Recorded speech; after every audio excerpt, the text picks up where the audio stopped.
everyone. It's so nice to see everybody. And today our topic's going to be on just transitioning into spring and what we can do to make that a little bit more easeful for everyone.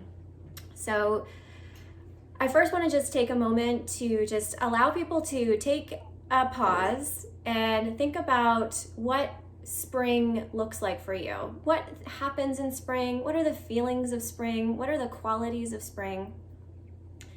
And just a moment of reflection and see what happens to your body when you start to think about spring.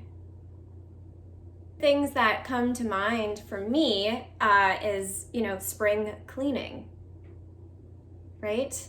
And that time of year where we start to clean out all of those cobwebs and create and manifest our new space, right? Spring is a time of rebirth. It's a time of new growth. It really is that beginning of the year. And I know that our year starts in January, but if you even look at the zodiac, like the baby zodiac is your Aries, the very first, right at the cusp, the first day of spring, right? And your oldest, most wisest of the zodiac is your Pisces, which is at the end of February, early March, right at the end of right before spring starts. And so even if we look at these other systems, this birth, this new growth, this cleaning out and being able to manifest new beginnings happens in the spring. And so people always look forward to the spring because they're getting out of, the heavy, dense, wet thickness of winter. Another thing that happens in the spring, so if you are part of any sort of organized religion, a lot of these religions have their fasting period. There's Lent, and there's these other times of other religions that will celebrate their fasting at this time. And there's a real logical reason why the fasting happens at this time of year, which we'll talk about. We talked about new growth, renewed energy, rebirth, and the time change. And so what I like to do is kind of bring it back to the qualities of the season that we're in. And I have here on the side just the different seasons, and we break it up into actually 3 seasons because of their qualities. And so the qualities of spring are very variable. There's times when the spring can be wet and dense and heavy, and times when the spring can be light and dry and warm. And so there is that sort of transition period that's happening.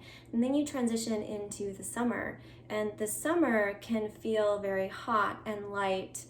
And then as you transition into the fall, you're getting into that cold, sort of dry, windy type of qualities.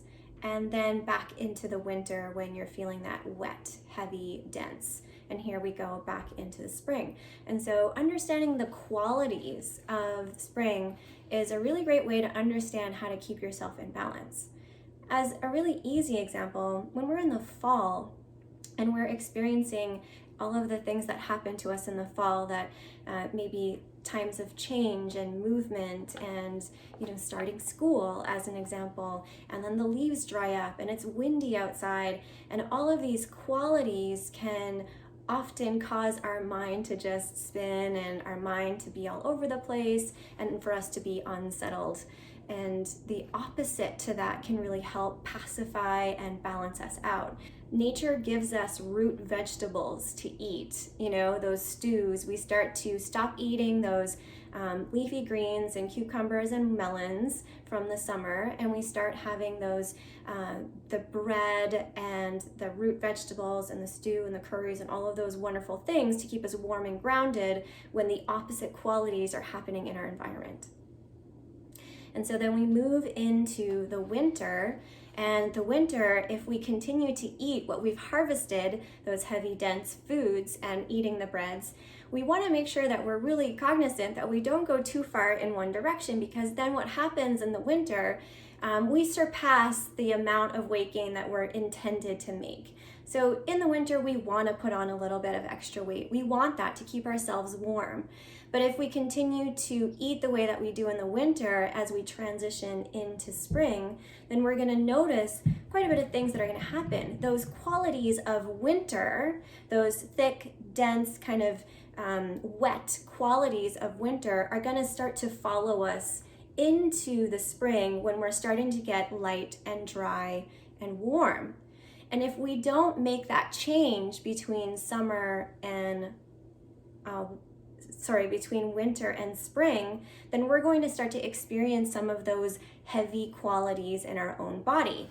That lethargy, a cold or a cough, the allergies that happen, the depression, the fatigue, and the weight gain, right? And so we need to take that time of transition from winter to spring to really do what the spring tells us to do. It's a rebirth time, it's a growth, it's a cleansing time, it's a time to scrape out all of that excess thick and dense and heavy qualities and bring us into the light and warm qualities of the next season.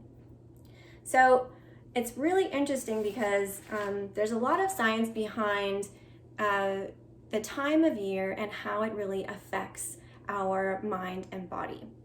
And so today, that branch of medicine is called Circadian Medicine. And it really talks about how the environment can have a lot of an effect on how we sleep, how we eat, when we should eat, when we should not eat, and all of the things that are affecting our mind and body.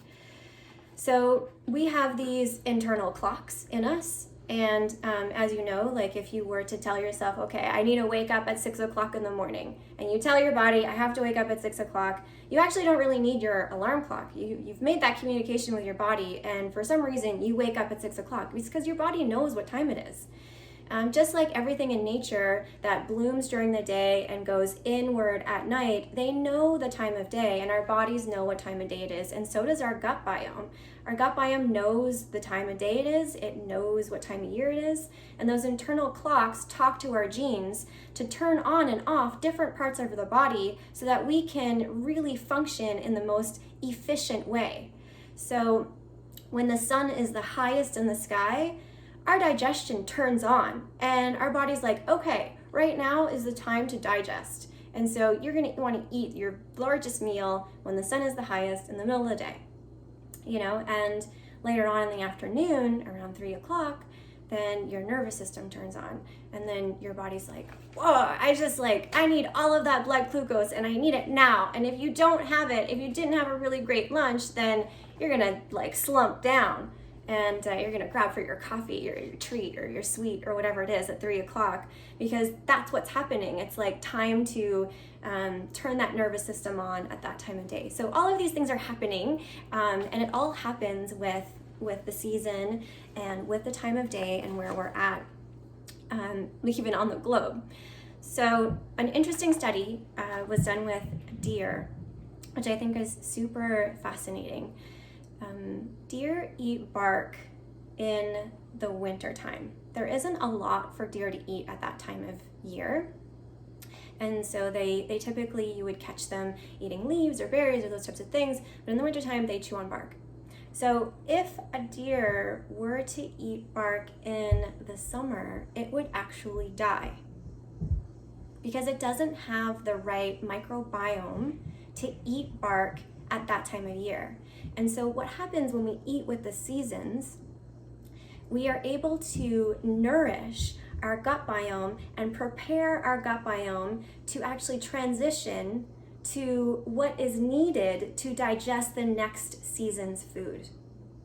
So just like the deer, they need to eat that bark in the winter in order to be able to get ready to digest the leaves and the berries in the spring and the summer, and then they're ready again to digest. And they can't screw up that rhythm, because they won't be able to survive if they do that. So humans aren't that much different, actually. We just decide to eat whatever we want whenever we want, and we have all of these digestive issues, and then we have all of these diseases. So basically, that's what's happening with us, because we've decided to just kind of forget about what season it is and how nature's provided us with the exact antidote of what we need to be eating.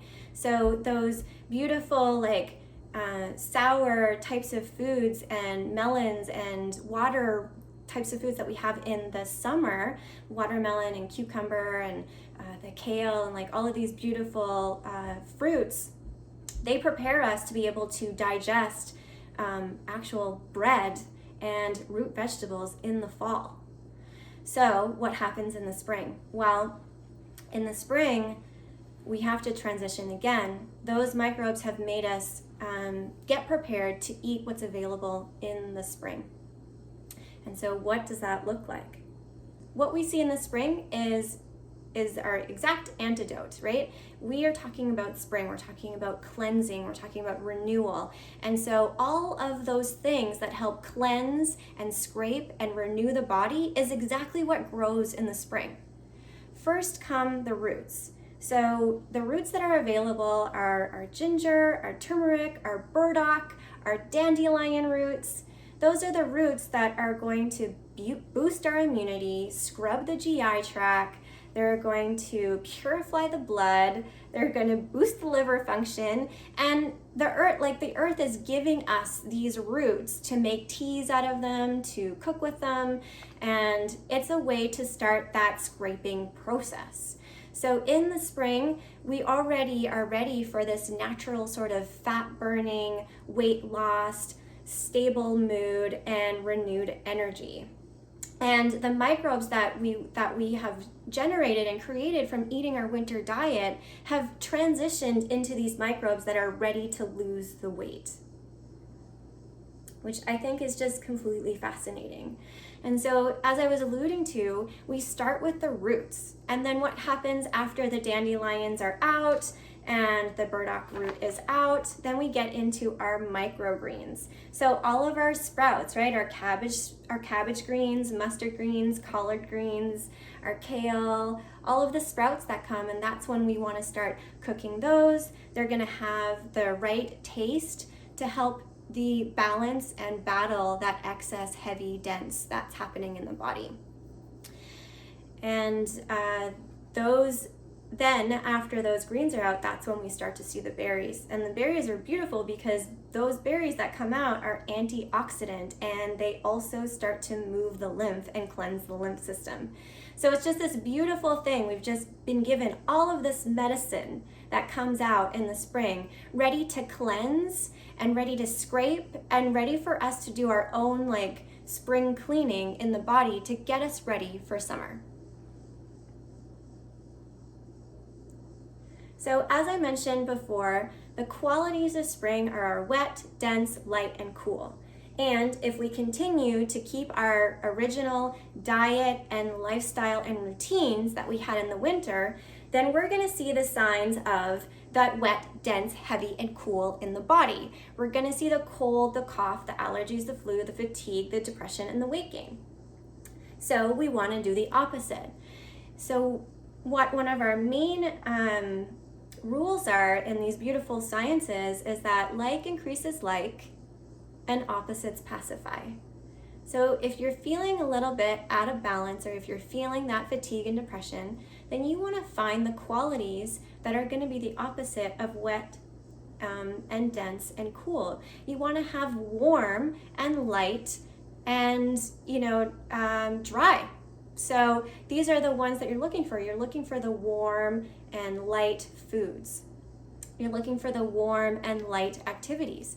You want to clean your house. You want to, clean out the garage. You want to clean out the body. These are the times to really get through and do that. And our microbes are right there ready to help us with this through our digestion. So we're going to go through how we cleanse and scrape this excess dense and heavy through our food, our body, through our cleansing practices, and just through our connection with nature. All right, so we have food. when we started talking about the food, we talked about the roots, 2 microgreens, 2 berries. And so those are some of the roots that I just mentioned and how they boost immunity and scrub the GI tract. Now, outside of this progression of the foods that are actually available in the spring, there's other things that we can do with our diet that's not necessarily associated with the food that's like readily available. So we're not going to only eat roots and microgreens and berries, obviously. So what else can we do? So the tastes of the food also have an effect on what it's doing to us physically. So that sweet, sour, and salty, those, our 3 favorite tastes usually, those are the ones that are going to continue to increase the heavy, dense feelings that we have both in the mind and body. Of course, the sweet's going to like increase. It's a builder. The salt can help digest, but it's also a water retainer. And the sour can help digest, but it's also a way to continue to provide inflammation if you haven't gotten out what you needed to get out and things aren't working, like they aren't flowing properly. So when you have congestion, it's a bit tougher with the sour taste because that can like cause inflammation on the already congested stuff that doesn't have an exit. So what we want to do first, before we introduce any of these sweet, sour, salty tastes, is bring in the pungent, bitter, and astringent tastes. And these tastes here, like the roots, are bitter. All the roots that were mentioned are bitter. And the pungent is like those spicy foods that are going to like heat up the body, right? We want to get the opposite of cold. So we're looking at pungent. And the astringent is a way to scrape. So the astringent food, for those of you who aren't familiar with what astringent foods would be, anything you put on your tongue and your tongue is just like you need to like have water or put butter on something, or like, some really good examples of astringent food would be like an unripe banana, peanut butter, potatoes, right? You cannot eat a potato dry. You need to like grab some water to drink. Like just think about eating a potato without any salt or butter on it, That's why we fry them and like put all of these spices on them and things like that. Popcorn's another one, right? Try to have popcorn without any butter or salt on it. You're like, right? Isn't any of these foods that I'm telling you, you're just like, oh my God, I don't want to eat those by themselves. Like those are astringent foods. So our bitter, astringent, and pungent foods. So just to give you a couple more ideas of what they would look like, they're also like your cabbage and your cauliflower is another one, celery, corn we talked about, kale, spinach is going to be in your bitter category, and all the sprouts we were talking about before. So your alfalfa sprouts, your bean sprouts, Brussels sprouts, all the sprouts, just throw them in the basket. Asparagus also, you get the idea when I'm starting to name some of these tastes where you're going to find your bitter and astringent foods, right? So these are the foods that you want to increase when you move towards spring, and you want to start to decrease those sour, salty, and sweet, delicious, amazing foods that we've been luxuriously filling ourselves up on over the winter, right? I know, it's so hard to let them go, but we gotta let them go, it's time. Okay, so what else can we do? We can look at the qualities of our food. Like I said, we're trying to do the opposite of the season, and we wanna move into our light and warm season. So we wanna have those light, dry, and warm types of foods and start lessening those heavy, dense, thick, oily types of foods. So that's another thing we can do. And we can also challenge ourselves to eat less. We were supposed to be eating more during the winter. It was totally fine. You got a free pass. Eat what you want. Fill up on the delicious bread. Totally fine. You have to gain some weight to keep yourself warm. That time is over. So you have to say goodbye, break up with the bread, break up with the dairy, and try to eat a little bit less. It's not an easy breakup, but it's time, and you can say hello to them again in the fall. You're not going to completely get rid of the foods that you're eating. You're just going to lessen the ones that aren't serving you and increase the ones that are.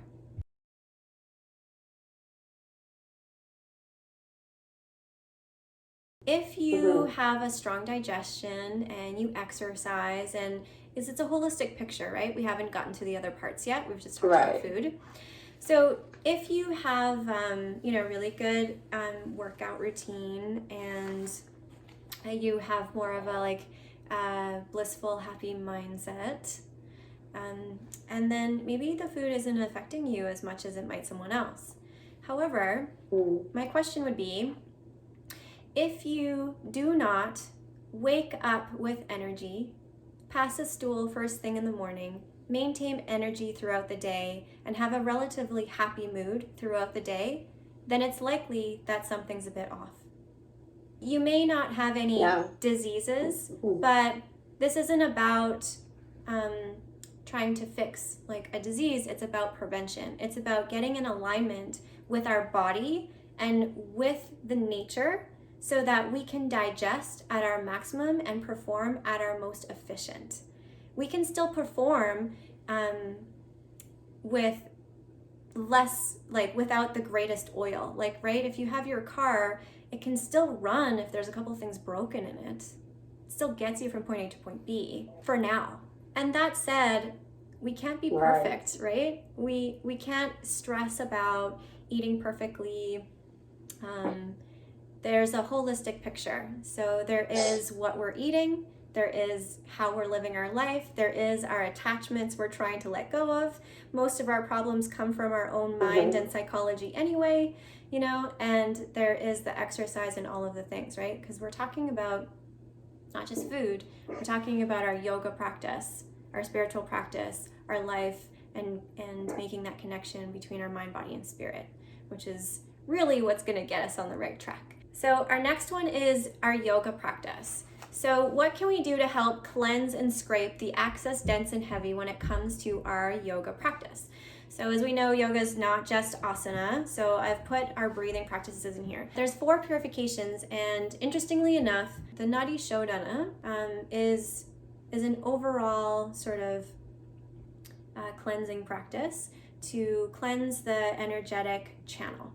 Now, the next 3 are really interesting because the next 3 cleanse the different parts of the body that are associated with the different qualities of the seasons and doshas, but we didn't really talk about that. So Kapalabhati is a breathing practice that's going to cleanse the chest. And where do we find the heavy, dense, mucousy part of the body? It's here. And so Kapalabhati, the skull shining, is a way to put pressure and stretch this area of the body. So the Kapalabhati breathing practice is like a chest inhale, and as you exhale, you forcefully, in a rhythmic fashion, exhale the air out with an automatic inhale. So it's kind of like you're inhaling into the chest, and then you have these consecutive forceful exhales followed by automatic, these little mini automatic inhales. So you're not actually trying to inhale, and that's going to really put pressure and stretch the seat of kapha, or this area where you're having lots of mucus, heavy denseness in the body. So we want to cleanse the lymphatic system, we want to cleanse the lungs, and we want to really clear up all of the congestion that could be happening here, right? So we're not getting our colds and flus. So the inhale and the consecutive exhales.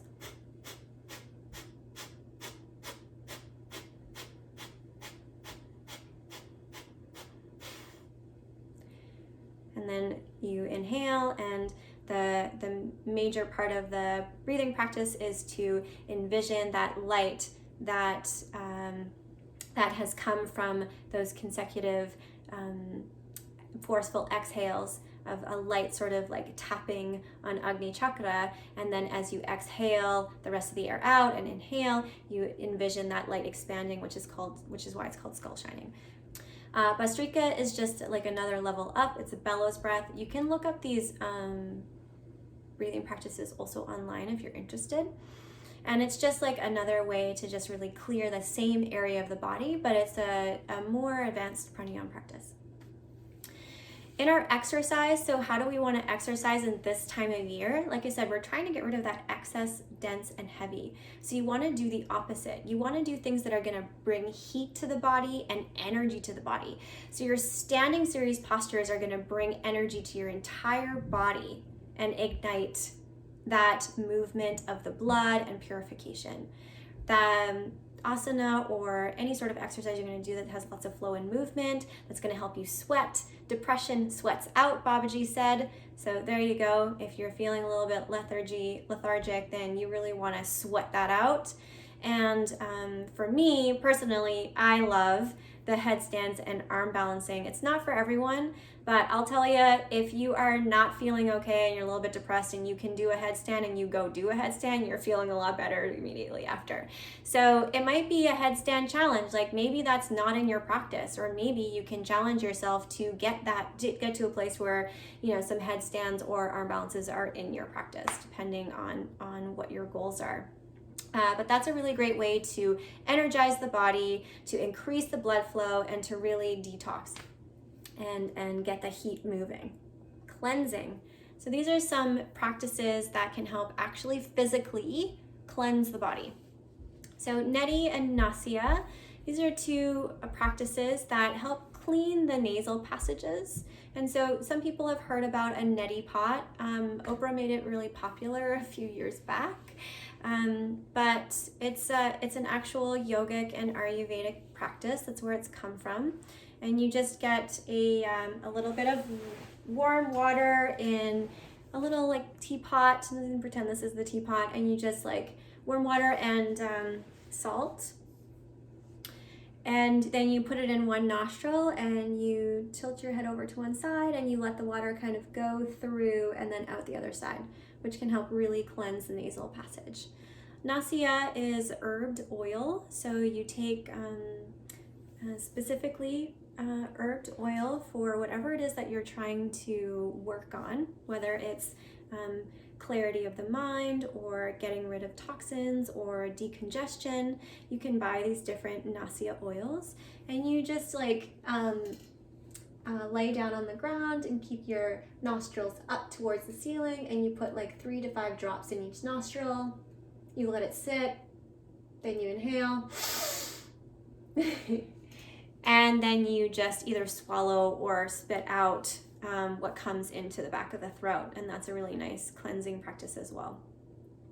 So fasting, this is the time of year for fasting. As we know, even from our different religions have the fasting at this time of year. There's not a lot of food, and it's a great time to cleanse the body. So fasting for a day, depending on your constitution, maybe that looks like a water fast, maybe that looks like a fruit juice, maybe that looks like just eating once a day or twice a day because you snack all day long.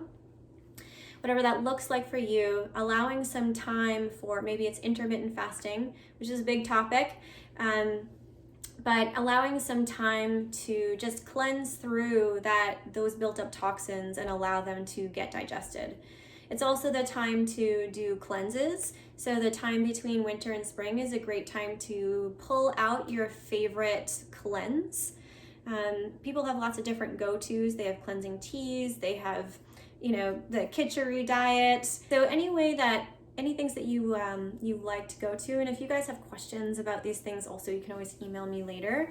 And the last one I have here is manifesting. So the spring is a really amazing time to think about what you want. And I'm just gonna stop sharing for a moment because this is really important. If you want to manifest something in your life and you want to move towards whatever that looks like, if it's a career goal, if it's a life goal, you want to start writing these things down. You want to imagine what your life would be like if you did it, what it would be like if you didn't, why you need to do it, why you owe the world to do it, what you want this to look like.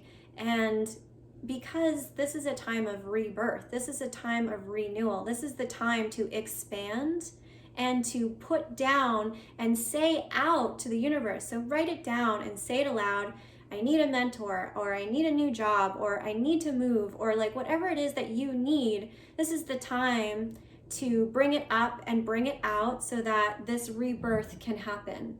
So I would really recommend for your mental health to start thinking about what you want to manifest. And that's part of the cleansing process. What do you want to shed? What do you want to get rid of? And what do you want to manifest?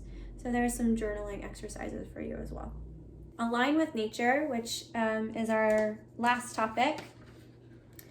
And how can we cleanse and scrape that excess dense and heavy by aligning with nature? Well, as we know, we spring ahead on March 14th, and we're going to be changing the time of day, right? The clocks move actually. And so we want to start to be cognizant of that and trying to all like gear up for that by aligning ourselves with the right morning and evening routine, right? You want to set yourself up to be going to bed at the same time every night and waking up at a similar time every morning. And that's just going to really align yourself with nature and get your body to understand like, okay, you know, she's got my back. I know this is our bedtime. I know this is our wake up time. I know what I'm supposed to do at this time of day, and just and trying to make the time to do that with presence rather than just letting it happen and getting the jolt of the time change. And so if you can go towards this time change or this switch from one season to the other, this dramatic change in the environment, by having an intentional bedtime routine and an intentional morning routine, that can really help your body feel grounded and steady. Getting outside is really important. So aligning with the circadian rhythm outside.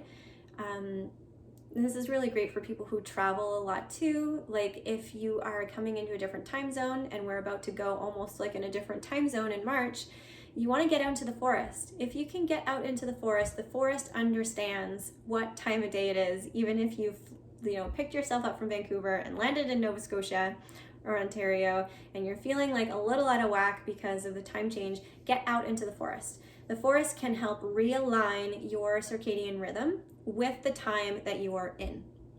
And so getting outside, especially into the forest, is going to be really helpful to align and get that grounded steadiness for the switch of the season. And last but not least, make it play. So I did tell you guys all kinds of stuff today about food and diet and lifestyle. And the one thing that I don't want you to do is go home with this information and be like, wow, that was so overwhelming. There's so many rules. I can't even imagine doing this. Don't worry about it. Take it in. Whatever you were meant to get during this session, you got. Whatever nugget you were meant to receive, you did. And if you're meant to hear something a second time, then it'll come up for you. So have fun with this. Make it play. Make it more of a curiosity and to figure things out and try things on your own. And so just have fun with it.